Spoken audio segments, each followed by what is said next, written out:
Everyone and welcome back to Habib's English Academy. Today we are in English Grammar Course 5 Direct and Indirect Speech or Narration. इसमें हम सीखेंगे lecture number 18 सम और many. सम और many अगर direct speech में आए तो वो सम और मैनी ही रहेगा, वो चेंज नहीं होगा. सम होगा तो सम ही रहेगा और मैनी होगा तो मैनी ही रहेगा. ठीक है, नो चेंज, ये चेंज नहीं होता. जैसे is am are was were में चेंज होता है, वाज वर हैड बीन में चेंज होता है, हैज हैव हैड में चेंज होता है, दिस दैट दीज में चेंज होता है, दीज दिस दैट दैट में चेंज होता है, दीज दोज में चेंज होता है. ऐसे सम मेनी चेंज नहीं होता. She said some people have much clarity. Clarity यानी वजाहत, अपनी बातचीत में, अपनी राइटिंग में, अपनी लाइफ में. उसने कहा कुछ लोगों के पास बहुत वजाहत होती है. She said that some people had much clarity. उसने कहा कि कुछ लोगों में बहुत वजाहत थी. यहाँ पर है, यहाँ पर थी. क्यों ये चेंज हो रहा है? क्योंकि एक सिचुएशन जो हो चुकी थी उस वक्त वो चीज़ है. उस वक्त अगर हम देखें तो वो चीज़ उस वक्त थी, पर अभी वो नहीं है, तो टाइम चेंज हो गया. उस वक्त है. फॉर एन एग्जाम्पल मैं कह रहा हूँ यहाँ पर खड़े होकर के मुझे सर में दर्द है. कल अगर ये बात कोई और किसी और को बताए, कोई स्टूडेंट फॉर एग्जाम्पल किसी और को बताए, तो कहेगा, वह स्टूडेंट कहेगा कल सर कह रहे थे कि सर को सर में दर्द था. अभी है, कल होगा तो वो था हो जाएगा.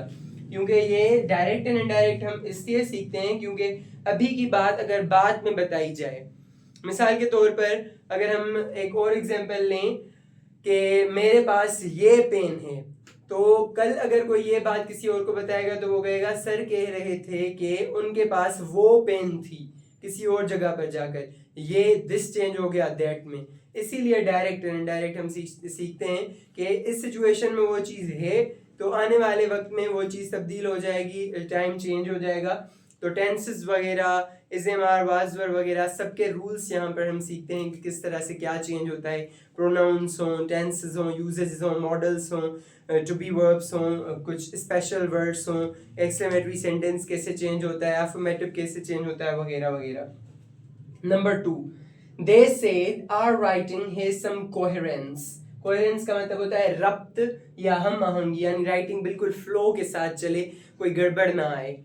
उन्होंने कहा हमारी राइटिंग में कुछ हम रब्त था या हम आहंगी थी.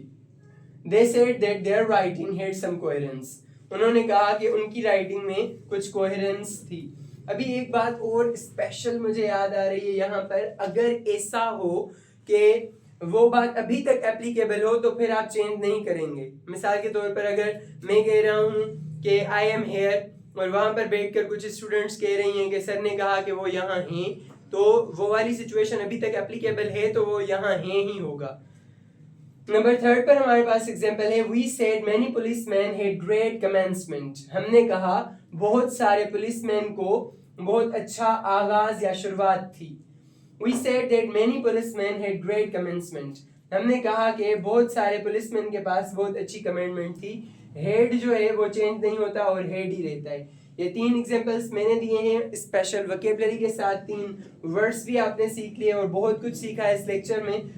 अभी 10 सेंटेंसेस आप प्रैक्टिस करके दिखाएं सम और मैनी में, ताकि पता चले कि आपको अच्छे तरीके से समझ में आया है.